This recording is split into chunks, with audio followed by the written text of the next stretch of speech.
Dans cette vidéo, nous allons faire la deuxième question de cet exercice de probabilité, c'est-à-dire qu'on va donner les événements contraires des événements grand A, grand B et grand C, et on va ensuite citer les issues qui composent chacun de ces événements contraires. Donc dans la vidéo précédente, nous avions fait la première question, dans laquelle il s'agissait de citer les issues correspondant à ces trois événements. Donc je pense vraiment que c'est un exercice qui te correspond si tu es plutôt en seconde, parce que c'est vraiment un exercice de base sur les probabilités. Mais même si tu es en première ou terminale, je pense que ça vaut le coup que tu le regardes parce que on fait des rappels importants sur les définitions des mots qu'on utilise en probabilité.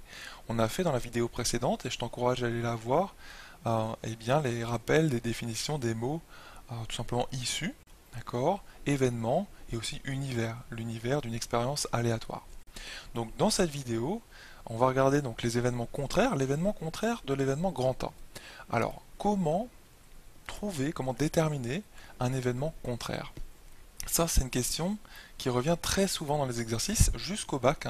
Au bac, il y a souvent un exercice de proba, et dans les exercices de proba, il y a souvent une question qui fait référence à un événement contraire. Donc là, l'événement contraire, un événement contraire, en fait, il suffit juste dans la proposition qui t'est donnée en français, eh bien, de mettre une négation, tout simplement, d'injecter entre guillemets une négation. Donc ensuite, on va se demander ce que ça donne en fait. On simplifiera en français déjà dans un premier temps l'événement qu'on obtiendra. Donc là, si on met une négation dans obtenir une face impaire, eh bien on obtient tout simplement ne pas obtenir une face impaire. Bon, qu'est-ce que ça veut dire ne pas obtenir une face impaire? Eh bien, on avait dit que les faces impaires c'était 1, 3 ou 5. Donc ça veut dire qu'on obtient les autres, d'accord? C'est-à-dire 2, 4 et 6. Donc voilà, tu pourrais directement définir ton événement contraire, donc A bar, comme ça, tu vois? Donc A bar aussi, tu pourrais dire que tout simplement, si c'est obtenir les faces qui ne sont pas impaires, tu pourrais le dire aussi comme ça, plutôt que de dire ne pas obtenir une face impaire, tu pourrais dire obtenir une face qui n'est pas impaire. Et en fait, ça paraît bête, mais c'est une petite formulation importante, il faut bien faire attention ici, et ça veut dire tout simplement obtenir une face paire, puisque dans toutes tes faces, dans les 6 faces, il y a les impairs et il y a les pairs, en fait il y a deux catégories de faces. D'accord? Donc en fait, A bar, c'est tout simplement, on pourrait le simplifier comme ça cet événement, c'est obtenir, en français, je te disais dans la première vidéo que c'est toujours important d'exprimer un événement en français, c'est vraiment ça qui permet de le comprendre, donc obtenir une face paire. Une face paire, donc nous avions dit tout simplement que, eh bien en fait on répond par là même à la deuxième partie de la question, eh bien les issues qui composent cet événement grand A bar, eh bien c'est tout simplement 2, 4 et 6. Bon, voilà, rien de sorcier ici, je pense que tu as compris ça. Ensuite, on fait la même chose pour l'événement grand B. Donc grand B, alors on va s'atteler donc à trouver grand B bar. Quand je mets la barre au-dessus, c'est vraiment l'événement contraire, c'est ça que ça veut dire, c'est la notation pour dire événement contraire de B. Donc eh bien là, tout simplement, tu mets une négation dans l'événement, obtenir une face strictement inférieure à 3. Eh bien ça veut dire obtenir une face qui n'est pas strictement inférieure à 3. Et une face qui n'est pas strictement inférieure à 3, eh bien c'est une face qui est supérieure ou égale à 3. Tu vois? Vraiment, le contraire de strictement inférieur à 3, c'est supérieur ou égal à 3. Donc c'est vraiment là que se situe la difficulté de cette deuxième question, c'est savoir trouver le contraire d'une proposition.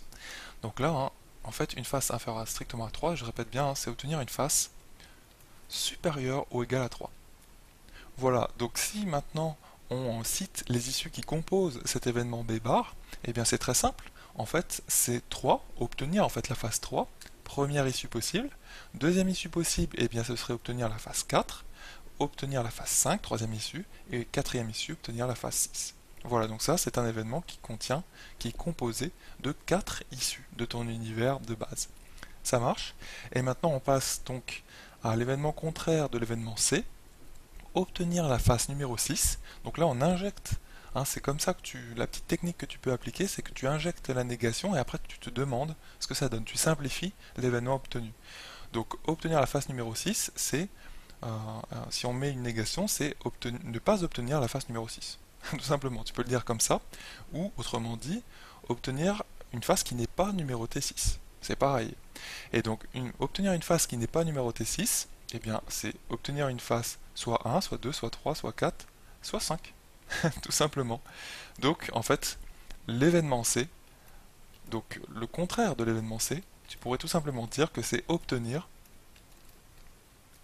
donc soit 1, soit 2, 3, 4 ou 5.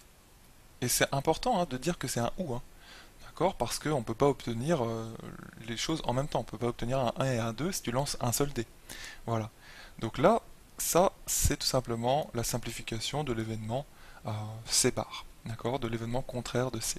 Donc évidemment, si on continue la question en citant les issues qui composent cet événement C bar, en fait, on les voit directement dans l'expression de l'événement. C'est obtenir 1, première issue, obtenir 2, obtenir 3, obtenir 4, obtenir 5. Voilà les 5 issues qui composent cet événement C bar. Voilà, donc j'espère que tu auras bien compris comment on détermine un événement contraire. On regarde en fait cet événement, on injecte une négation, et il faut aller un petit peu plus loin que mettre une négation. Il faut essayer ensuite de simplifier, de regarder ce que ça donne en fait, après qu'on ait mis cette négation dans l'événement. D'accord, c'est ça qui est important. Il faut que tu saches le faire. Il y a plusieurs formes possibles. Là, on a vu pas mal de petites formes possibles de quand on a mis les événements à leur événement contraire. Mais dans les exercices, ça prend parfois des formes. euh, il faut bien regarder des formes un petit peu, comment dire, subtiles. Il faut bien regarder ce que ça donne. Il faut vraiment être concentré quand tu fais ça. Donc voilà pour cet exercice de base sur les probabilités. J'espère que tu te seras souvenu de pas mal de définitions avec moi. Donc on a rappelé dans la vidéo précédente ce qu'était une issue, ce qu'était un univers, ce qu'était un événement. Et dans cette deuxième question, eh bien, on a rappelé ce qu'était un événement contraire et comment l'obtenir. Voilà, je te dis à la prochaine dans une prochaine vidéo.